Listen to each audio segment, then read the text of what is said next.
Texas A&M takes on USC in the SRS Distribution Las Vegas Bowl. We are here previewing, predicting, and breaking down this bowl game matchup between the Aggies and the Trojans.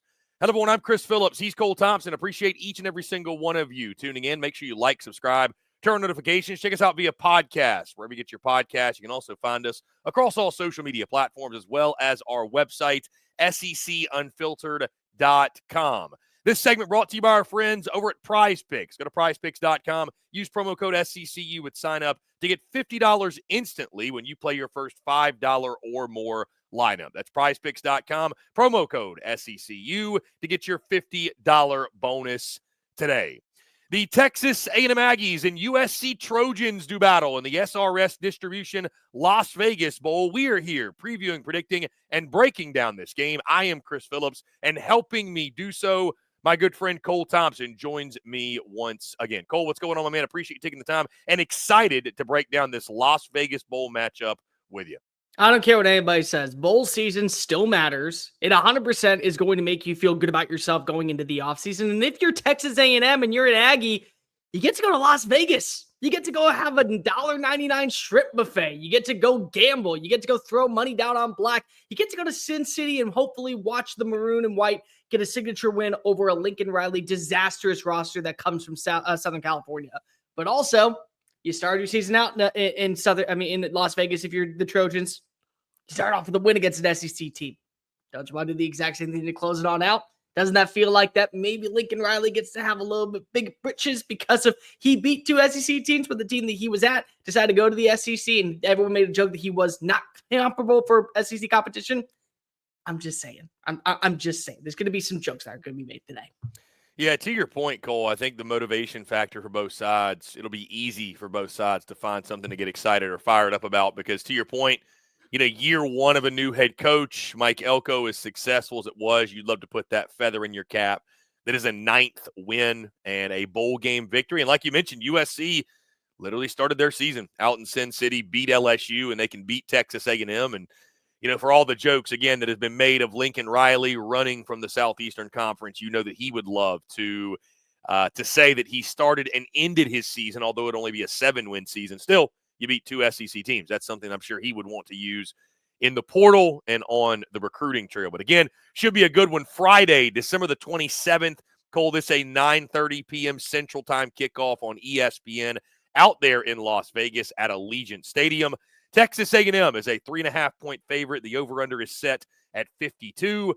Cole, the series history, Southern Cal leads all time 3-0 in the last meeting game all the way back in 1977. USC won that game by a final score of 47-28.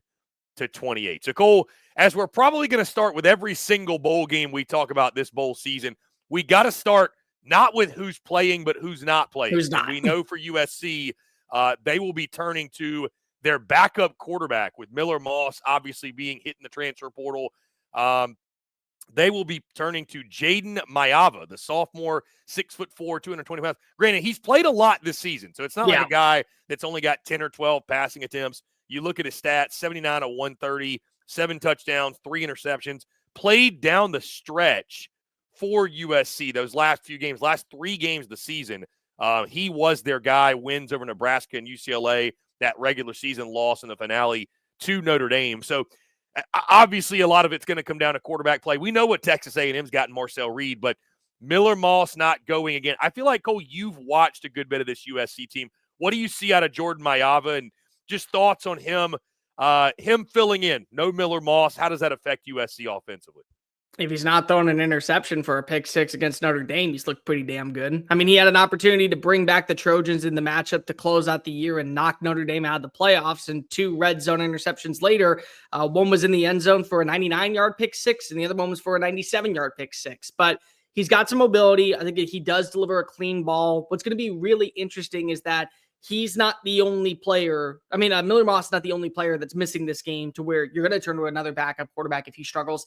You're down multiple receivers. Deuce Robinson has entered the transfer portal, so he's not going to be playing in this game. You're down another wide receiver, not Woody Marks, the backup running back. I'm blanking on the top of his name. He's in the transfer portal. So you got some pieces that from that USC team that we saw back in week 1 are not going to be out here. What's going to be really interesting is that how does Texas A&M respond offensively, but more so defensively, because they're missing some pieces. It's not just a guy like Gabriel Brownlow-Dindy entering the transfer portal. It's Shamar Stewart getting ready for the NFL draft. It's Nick Scorton, the Aggies Defensive Player of the Year, missing the bowl game for the NFL draft. Those are things that are going to play a factor in as well. I'm going to be really interested to see what team shows kind of that trajectory down the stretch of this is who we truly are, not what we just find our record as. Because you got to remember that the game ended for USC with a loss against Notre Dame, and they seem to be humming at the right time before the fourth quarter. A&M was a couple of plays away from getting a win over Auburn and a couple of plays away from getting a win over Texas in their first year to going to the SEC championship and maybe even making the college football playoff. So what version of Texas A&M are we truly embracing for 2024 to go into 2025? Because they've been doing a great job in the transfer portal, bringing in some names, bringing in some up-and-comers. They just landed Julian Humphrey, the cornerback out of Georgia. They just landed Micah Hudson, the 5-star plus wide receiver out of Texas Tech. You feel the vibes are trending in the right trajectory moving toward 2025. But you got to make sure that you have all the other pieces surrounding it. That way you end the year on a right note. So workouts are better. So training facilities are better. So off-season drills are better. So the classroom stage is better. Everything that you're doing in workout facilities is better. It's going to be really interesting to see how that transpires. Yeah, I think to your point, Cole, a lot of bowl season, and again, this game is just what version of these two teams do we get, especially, again, when you look at a Texas A&M, you talk about the front seven, you talk about some of the guys that are getting ready for the NFL draft. You can't blame them, right? I mean, there's some big-time NFL dudes on that Texas A&M defense that will not be playing in this game that, again, are going to be getting ready for the next level. But I think that is a big matchup in this game, Cole. You know, you mentioned the running game for USC. Woody Marks is a name that we're all really familiar with. Quentin Joyner is that backup running back. Is he the one that's he's the not one that's going? in the portal. Yeah, Okay. he's the one. He's the one in the portal. But Woody Marks is their bell cow guy, over 1,100 yards rushing. Many of us out here watched him at Mississippi State, had 9 rushing touchdowns this season, 5.7 yards per carry. So, I think that's going to be a huge matchup in this game. Can Texas A&M, especially with a quarterback that has played down the stretch and played well, but if you can make them one-dimensional, you still feel like, and I'm sure Mike Elko does as well with the way he'll scheme some things up and bring pressures and I think make that young quarterback or make Maeva uncomfortable. I think you believe if you can take away Woody Marks or at least limit him, you're going to have a really good shot to win this football game. And I think Texas A&M, I think they probably still believe they've still got enough defensive depth with the way they've recruited over the last few years to make life really, really difficult on USC trying to establish a running game. They should. They still have Torian York as their middle linebacker. They still have Scooby Williams. They still have some great guys that are going to be playing, whether that be Cassius Howell or whether that be a Shamar Turner, who we don't know what his status is for this game just yet. You feel positive about the direction of what A&M's front seven is. Their secondary is going to be, I think, what makes or breaks them. And it's a benefactor that they have a lot of the same names coming back next year. You got Will Lee, who had the big pick 6 against Quinn Ewers in the Lone Star Showdown. He's going to be guarding Zachariah Branch. He's going to be going up against Jacoby Lane. He's going to have his opportunities to show why he's CB1 going into next year. You have Des Ricks, the former Alabama transfer, who's had a overall up and down season for the Aggies, a very solid season for the Aggies. Could use a little bit more, I would say, reps, but that's something that comes with experience. You still have Bryce Anderson in the secondary. If the pass rush can get to Jada Maeva, if they can put pressure on this offensive line and have him maneuver outside the pocket, having him have to run and try to make throws off his front foot, there's a lot to like in favor of A&M. And again, as long as you have Mike Elko, he is going to properly scheme up his defense to put offenses in a cascade of concerns for 4 quarters of action. And it's going to lead to a lot of turnovers. It's going to lead to a lot of opportunities for a team to be able to create offensive scoring drives. It's going to lead to an opportunity for Texas A&M to really control the tempo of this game. So I think that while we are talking about the opt-outs for this defensive line, you got to look at also this is an opportunity for the next young crop of players who believe that they're going to be a part of the foundation of the 12th man moving forward. This is their audition to prove why they are a first-team caliber level defensive mind. And Cole, you mentioned the turnovers. Just looking here at USC's team stats, they are -2 in the turnover margin. Yeah. So that's something that Mike Elko, he obviously knows, and they're going to make it an emphasis to get the football off of the Trojans in this game. I think for all these teams, Cole, that especially have young quarterbacks they're building around and sort of I feel like their trajectories are kind of hitched to those quarterbacks. It's really, the bowl games I think are really important for those guys. The 15 practices you get are really important. The bowl games themselves are important as well. That's the case of Marcel Reed. There was a lot of chatter around what's Texas A&M going to do at the quarterback position. Do they believe in Marcel Reed? Are they going to go out? A lot of us felt like they needed to go out and get somebody, but they seem to be building around him, Cole. I think this is a really important game for him in this Aggies offense, and especially, I mean, this Aggies team as a whole. I mean, you look at the season they had, and on paper, I think 8-4 and 5-3 in conference, solid year one for Mike Elko. I don't think anybody should turn up their nose at that. But what really stands out is losing 3 of the last 4 games. You had a shot at the college football playoff, the SEC title in your grasp. You couldn't hang on to it. Obviously, that excruciating 4 overtime loss to Auburn. You lose to your rival on your home field, Texas, in the season finale, and they go to Atlanta instead of you.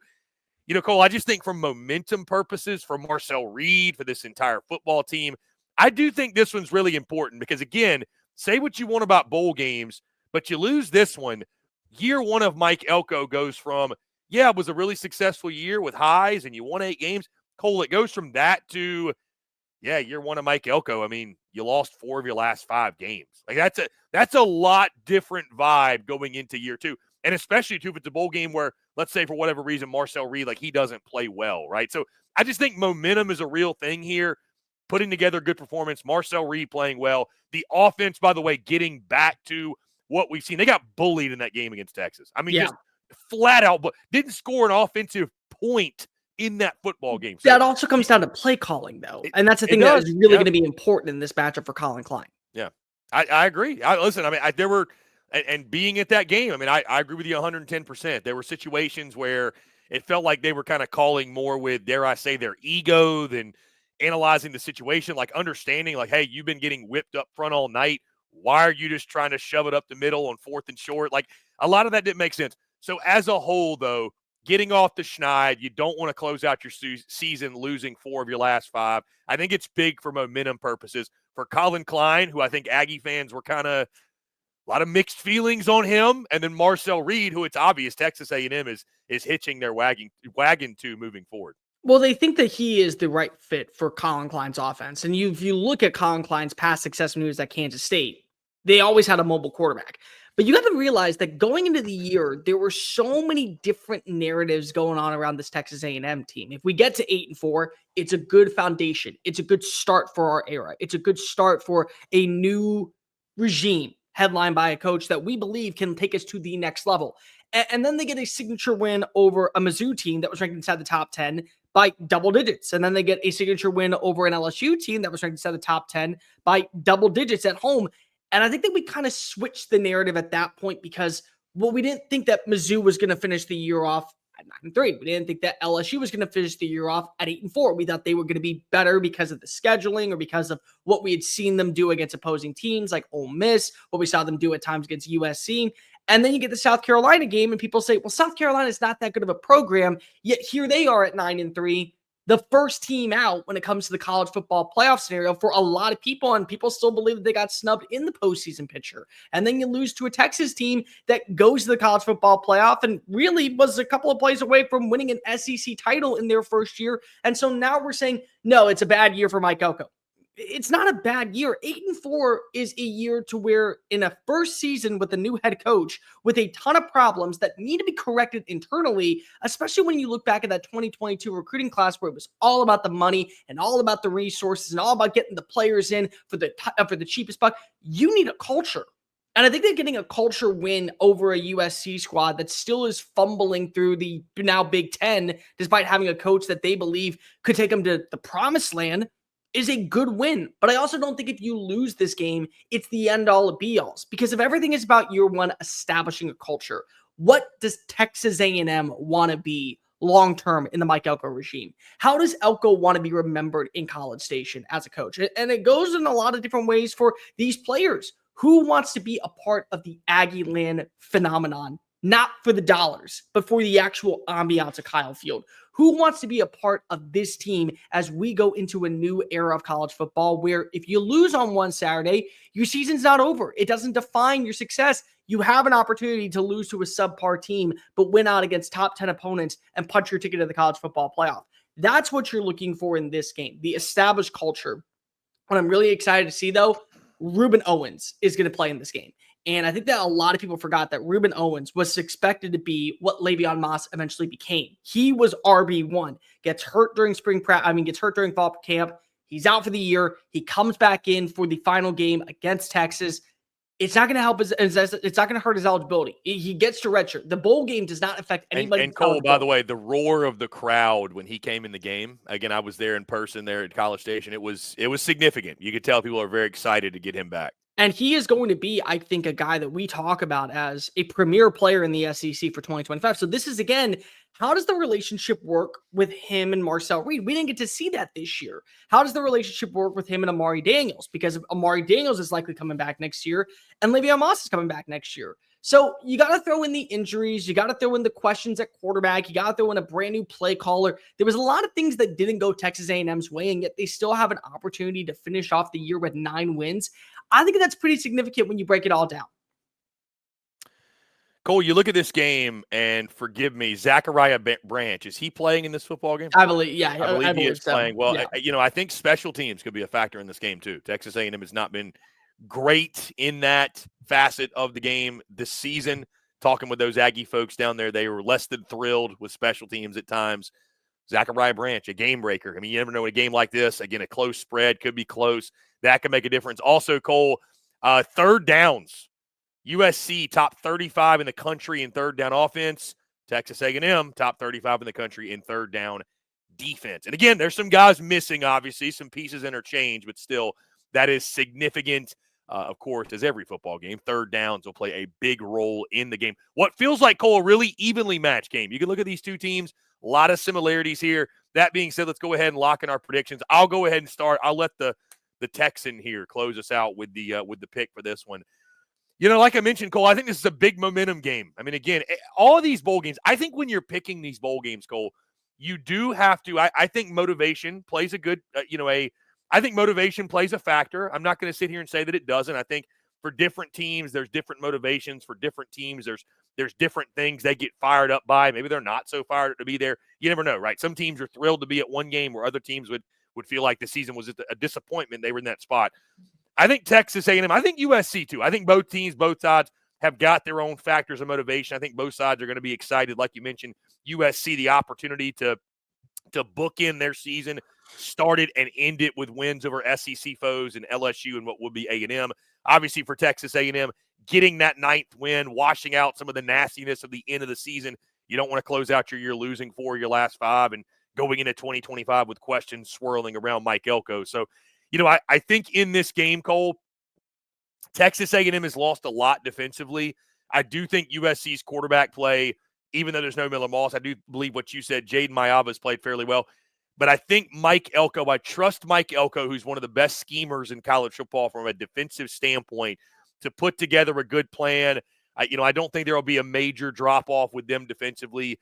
Offensively in Colin Klein, you got to have a bounce-back performance here. Again, watching against Texas, and the good news is you're not facing Texas's defense again, but you got to be willing to take what the defense is going to give you. You can't be so stuck in your ways or, calling plays via the ego and saying, we're going to do it my way. Listen, if you can't run it up the gut, don't keep trying to run it up the gut. Like you've got to take whatever the defense gives you. I'm sure they'll use that as a learning lesson.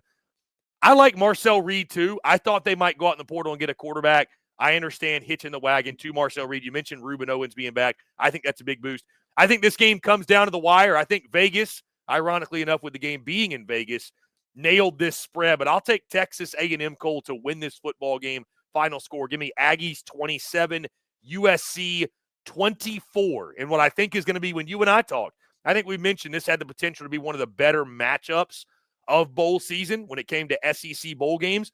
I do think this one is going to live up to that billing. I think Texas A&M gets a really tight 27-24 Las Vegas Bowl win over the Trojans. You said this is a 9:30 kick Eastern time, correct? Central time. So it's 10:30 Eastern time. Yes, 10:30 Eastern time kick. Yes, so I will be up at the wee hours of the morning watching this ball game. Shit's gonna get weird. Like, I'm just gonna call it right now. This is gonna be one of those games where you have like a pick six that dropped at the 1 yard line because if he thinks that he's in, but he's actually not in. There's a fake punt that eventually results in a fumble recovery for a touchdown. Like, it's gonna get after when hours. One, if not all those things happen, we're also gonna need the lottery numbers from. Yeah, I'm also gonna need to know where the body of DB Cooper was found. Okay, so like, let's just go ahead and call a spade a spade. The weird stuff's gonna happen at Allegiant Stadium. Like, I can see this ending in a game where it's like a 4-point spread, but it's like 26-22. Like, that's what I'm talking about with this type of game.